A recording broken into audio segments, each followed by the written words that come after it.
Bentrovati a tutti e buongiorno qui da Radio Rossonera. È giovedì 11 gennaio del 2024. È l'editoriale, quello che è, insomma, una sorta di post partita, visto che comunque possiamo anche ammettere che non è mattina, è l'1:27 della notte, quindi è ancora abbastanza caldo questo commento che state guardando in realtà la mattina successiva.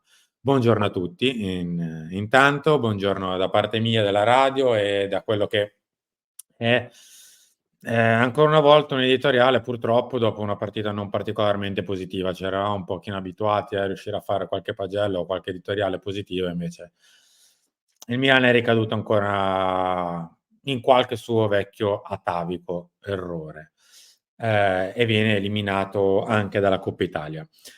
Come al solito il ringraziamento per tutti quelli che ci hanno seguito durante il post di ieri sera, grazie a tutti voi, grazie a tutti quelli che ci hanno seguito anche nella giornata in generale di ieri, e se volete insomma il like, scusate, mi impappinerò sicuramente perché è tardi e il freddo è stato tanto. Se volete mettere like c'è la possibilità di farlo con il tastino lì sotto il video. Metto subito il sommario di fianco a me.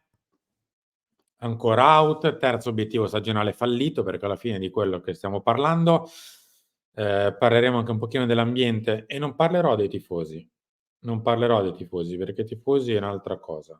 Parlerò dell'ambiente, che è un po' controproducente per quanto mi riguarda, perché poi la superbia va a cavallo e torna sempre, come accade ultimamente, a piedi. Punti di vista che fanno a cazzotti, qui parleremo un pochino da valutazioni alte, diciamo così, e poi chiuderò con una sorta di calembour. Allora, dai, partiamo subito. Piccolo disclaimer, non parlerò di arbitri, non è questo il video, non è questo il momento e la sede giusta. Ne abbiamo già parlato nel post, ne parleremo a Chiama Milan, ne parleremo a Lunch, ne parleremo nel talk.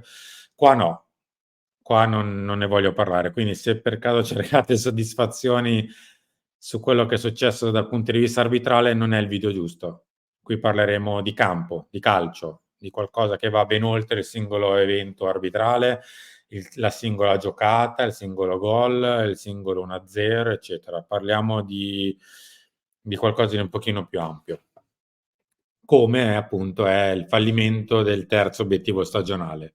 Dopo la corsa di vetta, che in questo momento quantomeno è fallito, speriamo di poter dire qualcosa di diverso tra poco, tra qualche mese, però al momento è così, non lo è da almeno un mese e mezzo la corsa di vetta del Milan, così come è stato fallito il passaggio del turno in Champions League, che era un obiettivo stagionale ed è stato fallito, così come è stata fallita la qualificazione alle semifinali di Coppa Italia, che doveva essere un obiettivo, visto anche il calendario e per come si era messo anche il tabellone, ed è stato fallito con una partita casalinga contro un avversario che era comunque alla portata e che ti avrebbe poi permesso di affrontare ulteriormente un avversario alla portata in una doppia sfida prima della finale. Abbiamo fallito il terzo obiettivo perdendo una partita abbastanza caotica dal punto di vista del campo. Io onestamente non ci volevo credere ieri mattina quando abbiamo letto un po' la formazione probabile di Gazzetta, poi vedevo che Gazzetta non la smentiva, quindi evidentemente c'erano delle basi e poi l'abbiamo rivista. Questa sorta di 3-4-3 con Musa largo a destra, con Reinders e Loftus-Cheek, vabbè, insomma, è inutile che vi racconto, l'abbiamo vista la partita. Non l'avevo capita la mattina, perché metterti a specchio contro chi questo modulo lo conosce a memoria non mi sembra l'idea del secolo. Come quando, che so, vuoi andare ad affrontare un avversario sul suo campo di battaglia migliore. Non mi sembra l'idea migliore di sempre, ecco. Vabbè, ma al di là di questo, non mi è sembrato onestamente un Milan entusiasmante, che ha tenuto discretamente bene il campo nel primo tempo, anche se poi vai stringi nel computo generale delle occasioni, c'è un tiro di Musa alzato sopra la traversa la Carnesecchi nel nostro primo tempo, prima del gol, che fa un po' scopa con l'occasione di Holm che calcia il volo sul cross di Ketelare, e poi c'è insomma, l'occasione di dove si fanno male De Rone e Cabbia. È un primo tempo che finisce giustamente 1-1 con il bel gol di Rafa e il bel gol di Kob Meiners. Un primo tempo pari. Dopodiché il Milan evidenzia quelli che sono i suoi errori ormai da un po' di tempo a questa parte. Ci sono giocatori fuori ruolo, giocatori che giocano fuori ruolo perché ci sono troppi infortunati in difesa, colpa nostra, non sono piovuti dal cielo i 4 tendini e tutto il resto dei nostri problemi muscolari, è colpa nostra ed è colpa di chi questo lo ha fatto e di chi ne è, tra virgolette, chiamato a essere garante di ciò, cioè chi imposta il lavoro atletico. Non son caduti dal cielo i nostri infortuni, ma al di là di questo,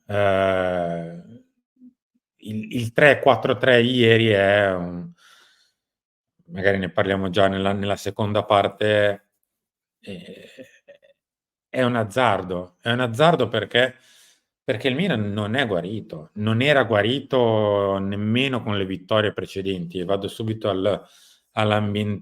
scusatemi, al punto numero 2. Non era guarito, il Milan non era guarito. Allora, io capisco che a volte ci si possa anche fermare al mero numero, al mero risultato, cioè vinci, fine della questione. Poi però bisogna anche, soprattutto per chi magari non è chiamato a fare questo, cioè semplicemente a tifare una squadra, ma a lavorarci, ehm, non soffermarsi al mero risultato. Insomma, il Milan, aspetta, vado a vederle perché magari sicuramente mi dimentico, aveva vinto ultimamente in casa contro la 11ª di Serie A, cioè il Monza, in casa contro la 15ª di Serie A, cioè il Sassuolo, sull'unica giocata buona della partita in pratica. Poi aveva vinto in Coppa Italia contro la 17ª di Serie A e le sue riserve. Poi ha vinto a Empoli contro la quindi 19ª di Serie A e pareggiato all'ultimo minuto contro la 20ª di Serie A.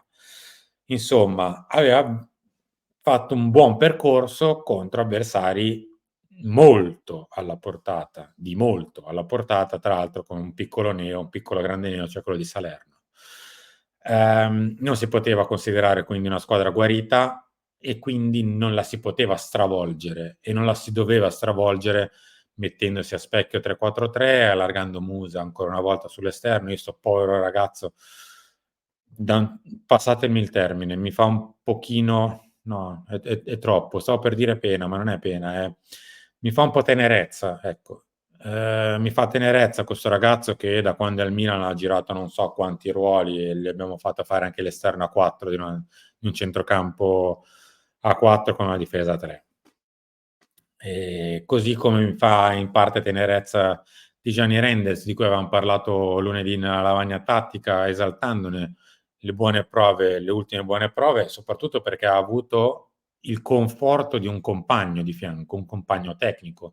Era stato Bennacer qualche partita fa, era stato Adli nelle ultime 2 e invece ancora una volta gli è stato privato di questo compagno e ancora una volta il suo compagno è stato mandato a far la guerra insieme al resto dei giocatori offensivi con Loftus-Cheek molto più spesso alto, soprattutto nel secondo tempo.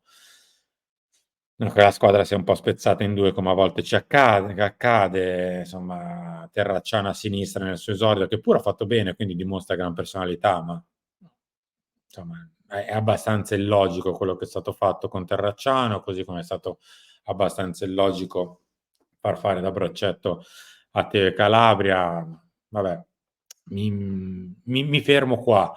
La partita per quanto mi riguarda non è stata preparata nella maniera migliore, tant'è che il Milan in pratica ha fatto un tiro con Musa, il gol di Leao nel primo tempo, poi va sotto, ha una reazione col tiro di Pulisic dal limite e poi qualche assalto disperato alla fine.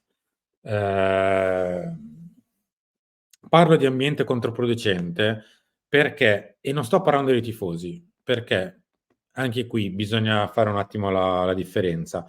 Il tifoso ha il diritto sacrosanto di esaltarsi per una vittoria o di criticare una sconfitta o anche una vittoria. così come ha il sacrosanto diritto di non criticare se si perde. Il tifoso può fare quel che caspita vuole perché vive questo sport per la passione che gli dà. E quindi non sto parlando dell'ambiente controproducente, quindi legato ai tifosi. Io parlo di altro ambiente controproducente. Perché non si può esaltare una squadra che vince, come ho detto poco fa, con la 15ª, la 17ª, la 18ª, la 19ª. Bisogna avere equilibrio nelle sconfitte, ma anche nelle vittorie, perché altrimenti si fa semplicemente il male di questa squadra. Non si può dire che tanto bene si è fatto nelle ultime 2 o 3 partite e allora si ritorna a riparlare di tanto altro. Insomma, il Milan, come ho detto qua sopra, ha fallito già 3 obiettivi, 2 sicuri e 1 rischia di averlo fallito, cioè la corsa di vetta per il campionato. Dai, andiamo avanti che poi rischiamo di andare oltre. Punti di vista che fanno a cazzotti. E mi lego a quello che è in realtà la seconda parte del secondo punto, cioè la superba va a cavallo. Quando non si capisce che una squadra è, tra virgolette, ancora non prettamente guarita, non la si deve strapazzare, non la si deve confondere con quello che magari è l'atteggiamento tattico un po' troppo tirato per i capelli che abbiam visto nell'ultima partita. Ehm, però delle 2 l'una,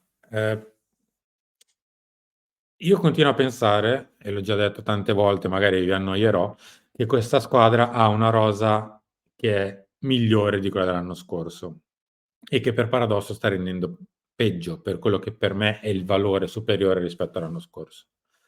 È una rosa che non è sicuramente esaltata, è una rosa che a volte rende tanto quanto magari può essere un 6, un 6 e mezzo, ma non va sicuramente oltre questo. Vince le partite che riesce a vincere contro avversari modesti, perché ha la capacità di vincerle, anche per, come dire, la propria forza, e poi non riesce ad andare oltre appena un po' il livello si alza, soprattutto nelle ultime gare. Appena il livello si alza un po' va in difficoltà. L'unica vittoria di buon livello, se non ricordo male, è quella contro il Newcastle in Champions, dove però per 60 minuti il Milan non ha visto palla e onestamente continuo a pensare che la vittoria sia arrivata anche, non solo, ma anche perché il Newcastle è andato all in, o la va o la spacca. Siccome aveva la qualificazione da potersi giocare e vincere, è andato all in e si è sbilanciato cercando di vincere la partita dopo il pari del Milan e non ha speculato sul risultato. Quindi, vabbè, ma questo è un mio pensiero personale che lascia il tempo che trova. Però i punti di vista che fanno a cazzotti sono, allora, uno, o si reputa questa rosa inferiore a quella che magari si pensava di avere ad agosto e quindi il giudizio sul mercato va rivisto, perché se si pensa che questa rosa stia rendendo il giusto, evidentemente allora c'è qualcosa che manca proprio a livello di organico. Se non riesce a performare bene, se ha fallito già 2 obiettivi e mezzo su quelli che si era data a inizio stagione. Oppure, punto 2, evidentemente il mercato invece è stato di buon livello, la rosa è di ottimo livello per quanto mi riguarda e invece non è trattata bene. Quindi non possono essere entrambe le cose o quantomeno non possono essere sulla stessa bilancia con i piatti che pesano nella stessa maniera. È ovvio che il mercato qualche lacuna magari può anche averla avuta, qualche mancanza ci può essere stata. Penso comunque che la rosa poteva rendere sicuramente meglio e potrà rendere magari ancora meglio. La stagione, come sempre detto, è ancora molto lunga, c'è un intero girone da fare, c'è una Europa League a questo punto da giocarsi come unica coppa rimasta. Avevo già sentito strane frasi del tipo: ma se vince la Coppa Italia, ma se vince l'Europa League, allora si può rivalutare", eccetera.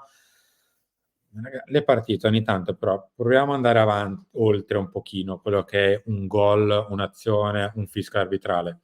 Guardiamole un pochino più in maniera ampia. Il Milan negli ultimi 2, 3 mesi sta facendo delle prestazioni, al di là di tutto, che sono veramente di cattivo livello e a volte le porta a casa per il valore dell'avversario, a volte no. ma le prestazioni del Milan sono tutte mediocri, spesso cattivo livello. E una prestazione invece di alto livello piena non la viviamo da Milan-Paris Saint-Germain, o giù di lì. Chiudo con l'apostrofo rosa, che è quello che è diventato il calcio ormai. Il calcio giocato, il calcio dei risultati, ovvero il merito sportivo, il risultato sportivo. È diventato questo sport è diventato quasi una sorta di apostrofo rosa tra le parole calcio e mercato, perché ormai si valuta l'operato di una società o comunque di una squadra in base a quello che è il calciomercato, l'acquisizione, il giocatore comprato, venduto, eccetera, e non in base al merito sportivo, cioè quello che combina sul campo. Il calciomercato è una fantastica epopea di 2 o 3 mesi estivi e uno invernale che poi si chiudono e dovrebbe essere valutato per i risultati sul campo e non per quello che è stato fatto. Ergo, anche chi poi, diciamo così, fa mercato e lo fa rendere, va valutato per i risultati sportivi. È il risultato sportivo che poi influenza il giudizio finale, anche di chi ha fatto mercato e anche di chi lo ha allenato quel mercato. Quindi, insomma, aspettiamo ovviamente a dare i giudizi, siamo ancora all'11 di gennaio, sperando che questa stagione possa prendere una piega migliore di quella che ha preso finora, perché il Milan merita di essere trattato meglio di come è stato trattato finora, in tutti i sensi. Chiudo qui l'editoriale, ci ritroviamo tra poco per obbligo di riscatto alle 10, visto che c'è qualche notizia di mercato a proposito, che ci riguarda da vicino, e poi ovviamente con tutto il resto dei nostri appuntamenti, 11 chiama Milan, 13 talk e 13 scusate, Lunch Press, 16 talk e 19 filo rossonero. Grazie a tutti, se volete mettere like in uscita, grazie, e buona giornata e buonanotte per me a questo punto. Ciao a tutti.